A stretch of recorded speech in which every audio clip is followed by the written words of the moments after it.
Mini London McCluskieganj प्रकृति की गोद में बसा ड्रीम डेस्टिनेशन आपका कर रहा है इंतजार। आइए अपने यादगार लम्हों को बिताइए ड्रीम डेस्टिनेशन में।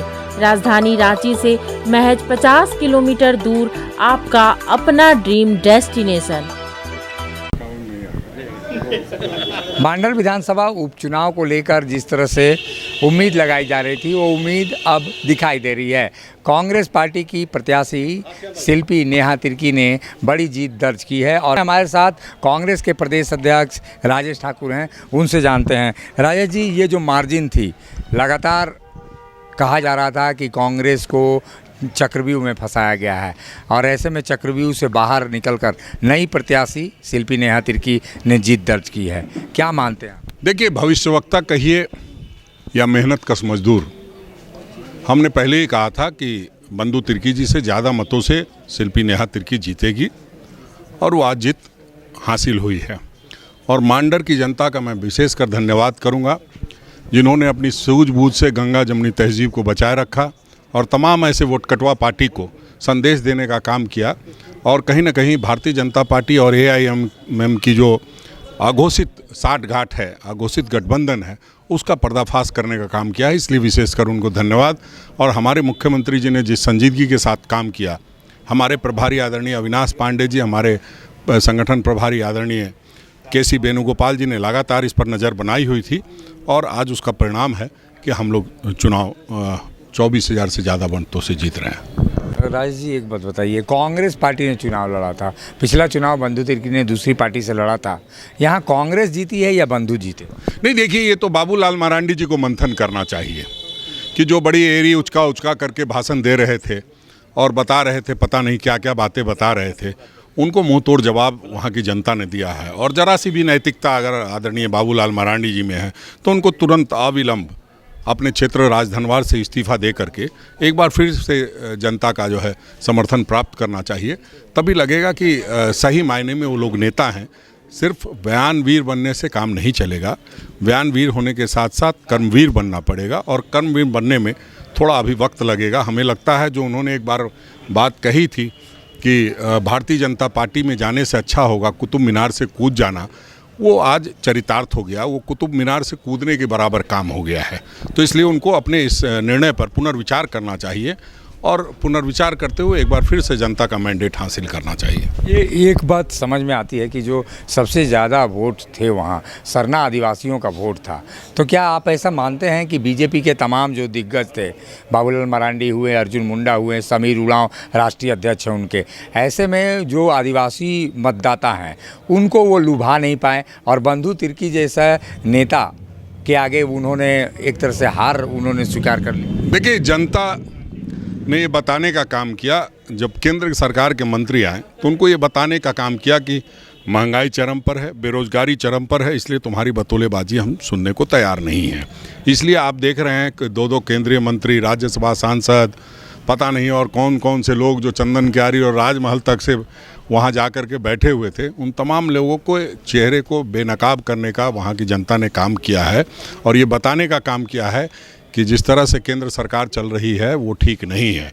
राज्य सरकार के काम पर मुहर लगाने का काम किया और ये बताने का काम किया कि सिर्फ मुख्यमंत्री जी के पर आरोप लगा देने मात्र से चुनाव नहीं जीता जा सकता है। जनता के लिए काम करना होगा, जनता के बीच रहना होगा और बयानवीरता से चुनाव नहीं जीता जाता।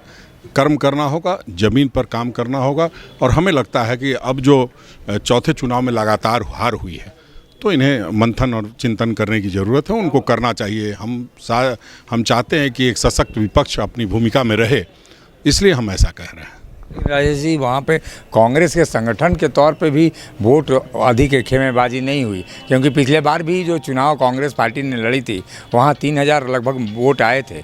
तो ये बंधु की जीत ज़्यादा दिखाई देती है, कांग्रेस का संगठन वहाँ पे काफ़ी कमज़ोर दिखाई देता है। बंधु जी किस पार्टी में हैं? बंधु जी कांग्रेस पार्टी के कार्यकारी अध्यक्ष हैं। कार्यकारी अध्यक्ष का क्या काम होगा? चुनाव में रणनीति बनाए, चुनाव में काम कराए। तो हम लोग लगातार रणनीति बनाने का काम किए हैं। जीत तो कांग्रेस की है, बंधु तिर्की जी की मेहनत काम आई है और हम लोग साफ मानते हैं और हम लोगों का मानना है, वहाँ की जनता को भी हमने कहा था कि प्रॉफेट मोहम्मद का कहना है कि मजदूर का पसीना निकलने से उसके पहले मजदूरी दे दो। तो बंधु जी की मजदूरी मिल गई है और उनकी बेटी विधायक बनकर के सदन में काम करेगी। बंधु तिर्की जी सड़क पे काम करेंगे। और जो हमने कहा था वहाँ के लोगों से कि ये चुनाव सिर्फ मांडर का चुनाव नहीं है, ये देश का चुनाव है, इसलिए देश के केंद्रीय मंत्री यहाँ आ रहे हैं, जा रहे हैं, तो निश्चित रूप से हमें इस बात का ख्याल रखना होगा। और जो हम आदरणीय राहुल गांधी जी को प्रधानमंत्री बनाने का सपना देखते हैं, वो यहीं के लोगों के संदेश से संभव हो पाएगा। और यहाँ के लोगों ने ये संदेश दिया है कि देश के अगले प्रधानमंत्री राहुल गांधी जी होंगे। मांडर में कई बुनियादी समस्याएं भी थी, उन समस्याओं का निराकरण भी करना होगा, क्योंकि मैंडेट तो मिल गया। कई जगहों पे राशन कार्ड की अनुपलब्धता थी, गरीबों को पक्के मकान नहीं मिल पाए हैं, राशन का बिजली सही व्यवस्था नहीं है बिजली की, केवल 4-5 घंटे मांडर के इलाके में बिजली आती है। उन समस्याओं को लेकर भी आप लोग गंभीर होंगे क्या? देखिए, इन सारी बातों को अगर मान लेते तो चुनाव हम नहीं जीतते। हम ये मानते हैं कि समस्याएँ, चूँकि जब जिंदा लोग हैं तो सारी बातें समस्याएं आती रहेंगी और उस समस्याओं का हम लोग समाधान करते रहेंगे।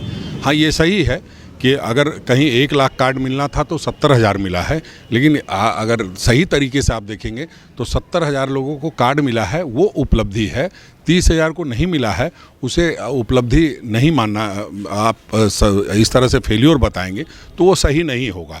आने वाले समय में और धारदार तरीके से हम लोग काम करेंगे, क्योंकि जनता ने जिस तरह से हमें असीम प्यार देने का काम किया है, उसी तरह से हम भी असीम प्यार करते हुए बेटी सदन में और बाप सड़क पर लड़ने का काम करेंगे। ये थे कांग्रेस के प्रदेश अध्यक्ष राजेश ठाकुर, जो बता रहे थे कि जो बीजेपी के नेता हैं उन तमाम आदिवासी चेहरों को एक सबक जरूर है, क्योंकि ये महागठबंधन के विरुद्ध उनकी चौथी हार है। और ऐसे में एक चिंतन और मंथन तो होना चाहिए कि आखिर आदिवासियों का वोट बीजेपी को क्यों नहीं मिल रहा है। सहयोगी संजय के साथ Ashok Kumar, Mukhar Samvad, Ranchi. HM public school, lower Chutia, near Shiv Mandir, Ranchi. हम बनाते हैं बेहतर भविष्य। जब टूटती है आस, जब थकती है सांस, जब रूठते हैं अपने, मुंह मोड़ता है जमाना, जब अंगड़ाई लेता है संकल्प, फिर बनती है कहानी, बनते हैं अनमिट निशान। देखिए मेरे साथ संघर्ष की दास्तां।